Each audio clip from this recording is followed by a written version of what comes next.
ونستعينه ونستغفره ونعوذ بالله من شرور أنفسنا ومن سيئات أعمالنا من يهده الله فلا مضل له ومن يضلله فلا هادي له وأشهد أن لا إله إلا الله وحده لا شريك له وأشهد أن محمدا عبده ورسوله أما بعد فإن خير الحديث كتاب الله وخير الهدي هدي محمد صلى الله عليه وسلم وشر الأمور محدثاتها وكل محدثة بدعة وكل بدعة ضلالة وكل ضلالة في النار.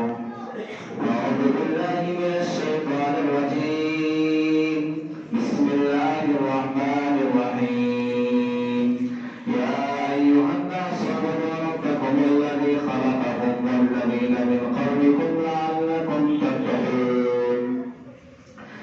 يا أيها الذين آمنوا اتقوا الله حق تقاته ولا تموتن إلا وأنتم مسلمون. يا أيها الناس اعبدوا ربكم الذي خلقكم من نفس واحدة وخلق منها زوجها وبث منهما رجالا كثيرا ونساء واتقوا الله الذي تساءلون به والأرحام إن الله كان عليكم رقيبا. وقال تعالى في موضع آخر: سبحان الذي أسرى بعبده ليلا من المسجد الحرام إلى المسجد الأقصى الذي باركنا حوله لنريه من آياتنا إنه هو السميع البصير. رب اشرح لي صدري ويسر لي أمري واحلل عقدة من لساني يفقهوا قولي. رب زدني علما رب زدني علما. حاضرین جمعہ اور میرے عزیز بھائیوں دوستوں اور امت اسلامیہ کے ماؤں اور بہنوں، تمام قسم کی تعریف توصیف بڑائی و بزرگی کی بجائی اس اللہ رب العالمین کے لیے ہے جو ہمارا خالق مالک اور پالنہار ہے. مانو درود و سلام ہو تمام انبیاء کرام علیہ الصلوۃ والسلام پر، خصوصاً ہمارے نبی جناب محمد رسول اللہ صلی اللہ علیہ وسلم پر. اللہم صلی علی محمد وعلی آل محمد کما صلیت علی ابراہیم وعلی آل ابراہیم انک حمید مجید. اللہم بارک علی محمد وعلی آل محمد کما بارکت علی ابراہیم وعلی آل ابراہیم انک حمید مجید. وبارک وسلم. حاضرین، گزشتہ ہفتے میں نے آپ کے سامنے ماہ رجب کے تعلق سے کچھ باتیں رکھی تھی جن کے اندر لوگوں نے بہت سارے خرافات انجام دینا شروع کر دیے ہیں اسلام کے نام پر، جس میں رجب کے کنڈے اور اسی طرح 27ویں رجب کو معراج کا تصور کر کے اور اس کے لیے رات بھر جگ کر کے اللہ تعالیٰ کی عبادت کرنا جو شرعاً صحیح نہیں ہے. اور رجب کے بعد جو مہینہ آتا ہے وہ شعبان کا مہینہ ہے اور اس کے بعد رمضان المبارک کا مہینہ آ جائے گا. آج شعبان کی 7 تاریخ ہے. تقریباً 23 دنوں کے بعد ہم ایک ایسے ماہ میں چلے جائیں گے جس کی اہمیت اور جس کی حفاظت سے قرآن کریم بھرا پڑا ہے. اور اس مہینے کے اندر اللہ رب العالمین نے بہت ساری برکتیں رکھی ہیں.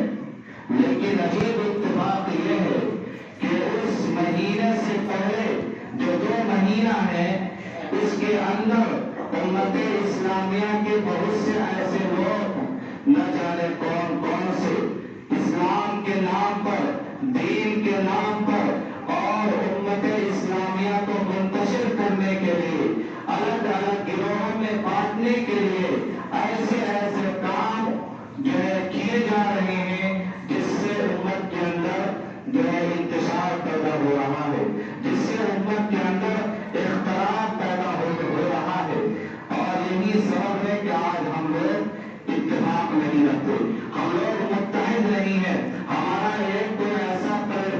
نہیں ہے جہاں سے ایک آواز دی جائے تو تمام کے تمام لوگ آ کر کے جمع ہو جائے. اس لیے امت اسلامیہ الگ الگ ٹولیوں میں اور الگ الگ جماعتوں میں بکھری ہوئی ہے. انہی چیزوں کا نتیجہ ہے. کوئی کسی چیز کی بات کر رہا ہے تو کوئی کسی چیز کی بات کر رہا ہے. آج کا ہمارا جو خطبہ ہوگا تقریباً شب برات سے نہیں بلکہ اس سے پہلے جو چیزیں انجام دی جاتی ہیں اس کے تعلق سے ہمارا یہ خطبہ آج ہوگا. اور خصوصاً اسراء اور معراج کے تعلق سے کہ آخر نبی کریم صلی اللہ علیہ وسلم کی پوری زندگی معجزات سے بھرے ہوئے ہیں. عجائب و غریب چیزیں، ایسے شاکر و نادر چیزیں آپ کی زندگی میں لائی جانا یہ کس بات کی علامت ہے؟ کیا یہ نبی ہونے کی دلیل نہیں ہے تو اور کیا ہے؟ کہ آخر وہ اللہ رب العالمین جو اپنے نبی کو نبی بنا کر بھیجتا ہے، محمد رسول اللہ صلی اللہ علیہ وسلم کو جب وہ اس کائنات میں نبی بنا کر کے بھیجتا ہے تو اس کے ساتھ ایسے ایسے معجزات دے کر کے بھیجتا ہے تاکہ لوگ اس چیز کو مان کر کے اس چیز کو جان کر کے یقین کر لے. اور انہی میں سے ایک معجزہ جو ہے معراج کا ہونا ہے. اسراء اور معراج جس کی تفصیل اللہ رب العالمین نے سورۃ بنی اسرائیل کے اندر ارشاد فرمایا ہے کہ سبحان الذی اسری بعبدہ لیلا من المسجد الحرام الی المسجد الاقصی. کہ بابرکت ہے وہ ذات جس نے اپنے بندے کو راتوں رات مسجد حرام سے مسجد اقصی تک کی سیر کرائی. لے گیا اللہ رب العالمین نے ان کو لے گیا. اور اس وقت ایک روایت کے مطابق آپ صلی اللہ علیہ وسلم ام ہانی ایک صحابیہ ہیں ان کے گھر موجود تھے. ان کے یہاں آپ سوئے ہوئے تھے اور اللہ رب العالمین اپنے فرشتے جبریل امین کے ذریعے سے ان کو وہاں سے اٹھاتے ہیں اور مسجد حرام لے کر کے جاتے ہیں. اور وہاں پر لے جانے کے بعد حضرت جبریل علیہ السلام آپ کا سینہ چاک کرتے ہیں. آپ کا سینہ سے لے کر کے زیر ناف تک کی جو بیچ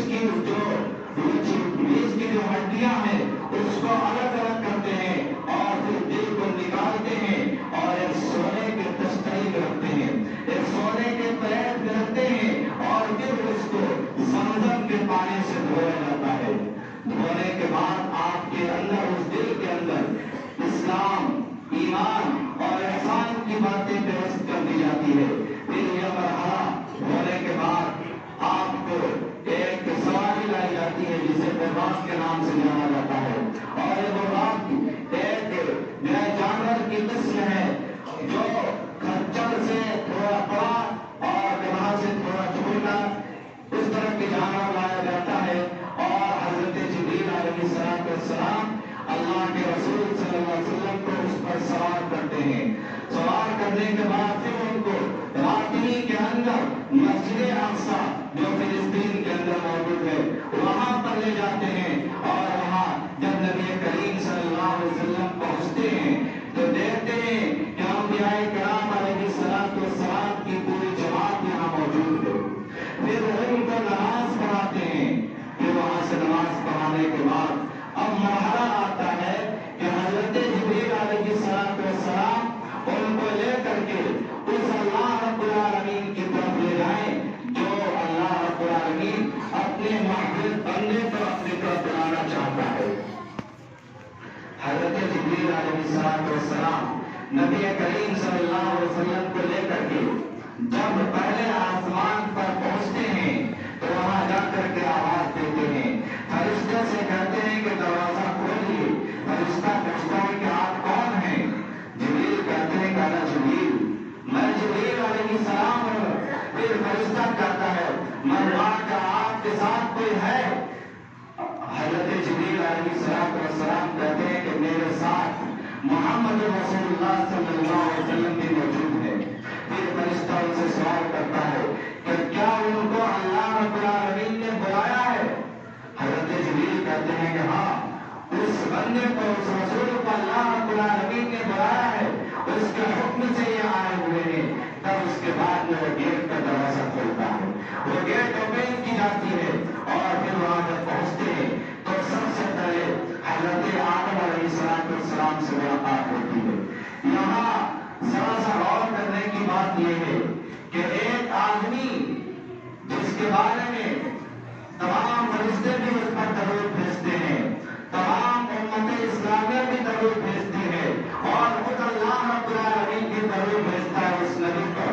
جب وہ نبی آسمان کی طرف جاتا ہے تو فرشتے کی جو ڈیوٹی ہوتی ہے، جو اس کا کام ہوتا ہے، وہ اس سے چکتا نہیں ہے، بلکہ وہ اپنے ڈیوٹی میں مستعد ہوتا ہے اور یہ سوال کرتا ہے کہ آخر یہ کون شخص ہے، پہلے اس کی جانچ پڑتال کی جائے، اس کے بعد میں اس کی انٹرویو کی جائے۔ لیکن آج ہمارا سماج اور معاشرہ اس سے بہت فرق نظر آتا ہے۔ اگر کسی کو کسی کام پر لگا دیا جائے تو اپنا ہے تو چلو آنے دو، غیر ہو تو اس کی تفتیش کی جائے گی، لیکن ایسا نہیں ہونا چاہیے۔ کیا نبی کریم صلی اللہ علیہ وسلم سے مقرر کوئی ہو سکتا ہے؟ پھر بھی وہ حضرت جبریل علیہ السلام کے ساتھ ہیں اور فرشتہ اپنے ڈیوٹی پر لگا ہوا ہے، وہ پوچھتا ہے کہ آپ کے ساتھ کون ہے، وہ بلائے گئے تھے یا پھر ایسے ہی چلے آئے ہیں؟ پھر جو اللہ کے رسول صلی اللہ علیہ وسلم وہاں پر پہنچتے ہیں تو حضرت نوح علیہ السلام، حضرت آدم علیہ السلام سے ملاقات ہوتی ہے اور جبریل علیہ السلام کہتے ہیں کہ آپ ان سے سلام کیجیے، یہ آپ کے والد محترم حضرت آدم علیہ السلام ہیں۔ اللہ کے رسول ان کو سلام کرتے ہیں اور حضرت آدم علیہ السلام اس کا جواب دیتے ہیں، پھر وہ رونے لگتے ہیں، اپنے دائیں اور بائیں دیکھتے ہیں تو حضرت آپ صلی اللہ علیہ وسلم نے حضرت جبریل سے پوچھا کہ آخر یہ کیوں اس طرح کر رہے ہیں؟ تو حضرت جبریل علیہ السلام نے جواب دیا کہ جب وہ اپنے دائیں طرف دیکھتے ہیں تو انہیں خوشی ہوتی ہے اور جب بائیں طرف دیکھتے ہیں تو انہیں رونا ہوتا ہے، انہیں غمگین ہو جاتے ہیں۔ آخر اس کا ریزن پوچھا تو حضرت جبریل نے کہا کہ جب وہ دائیں طرف سے مراد ان کی وہ اولاد ہے جو جنت کے مستحق ہے اور بائیں طرف سے مراد وہ اولاد ہے جو جہنم میں جائے گی، اس لیے وہ دائیں اور بائیں دیکھ کر کے مسکراتے ہیں اور غمگین ہوتے ہیں۔